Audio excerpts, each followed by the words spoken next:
Hello, writers. Welcome to lesson 2 of the week.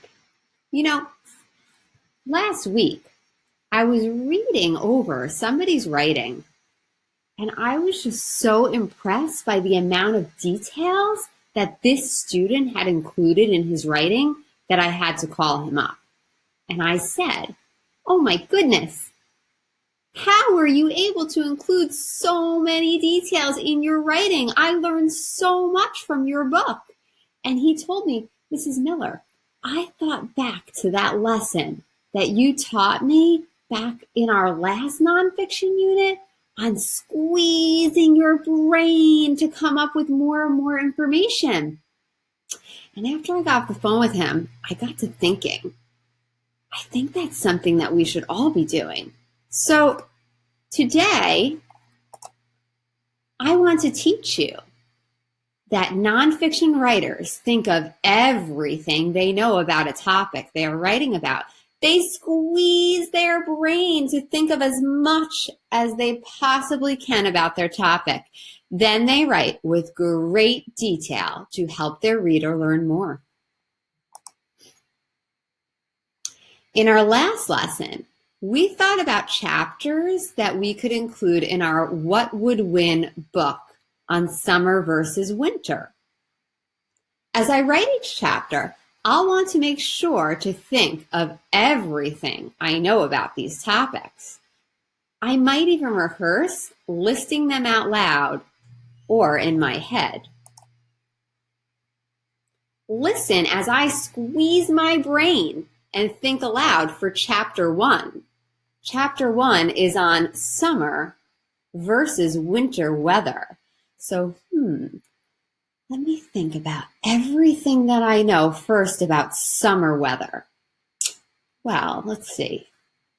Around here during the summer, it's either warm or sometimes it's really, really hot. The sun shines really brightly, and if you're not careful, you could get sunburn. So I know it's really important to wear sunscreen. Maybe I should give my readers that tip for the summer. Most days I know are somewhere between like 80 and 85 degrees Fahrenheit, but some days the temperature can go all the way up into the 90s and sometimes even all the way up to 100 degrees. But it's not always sunny in the summer. Sometimes there are storms, so maybe I should tell my readers about lightning and thunderstorms during the summer too. Now, how about winter weather? Let me think. Well, winter weather is just the opposite. It's cold during the winter. Usually around here, the temperature is somewhere between 30 and maybe 40 degrees. But when the temperature drops below 32 degrees, if there's any precipitation, I know that it can snow or even sleet. So I'll want to make sure to include that in my writing as well. Now take a look at how I use the ideas that I listed for chapter 1 on summer versus winter weather, and I use those ideas to teach my reader in my book. Notice how many details I used. Chapter 1, summer versus winter weather. Some might say the weather during the summer is better.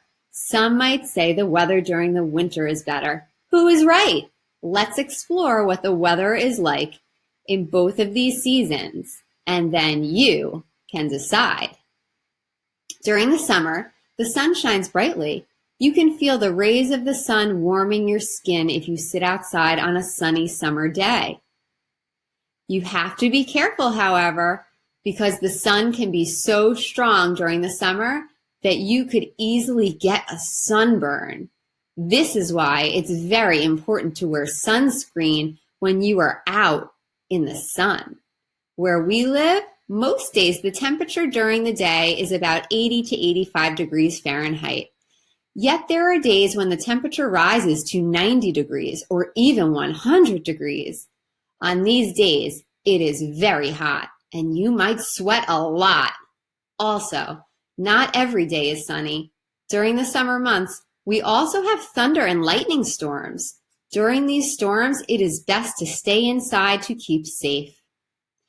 You might be thinking, what about the weather in winter? Well, in the winter, the weather is just the opposite. Where we live, it is often cold during the winter months. Many times the temperature is 30 to 40 degrees Fahrenheit. When the temperature drops below 32 degrees, it is considered to be below freezing. This means if there's any precipitation, we will likely have snow or sleet. Which type of weather do you like best? Do you think summer weather or winter weather is better? Notice here how I made sure to make some of my words bold.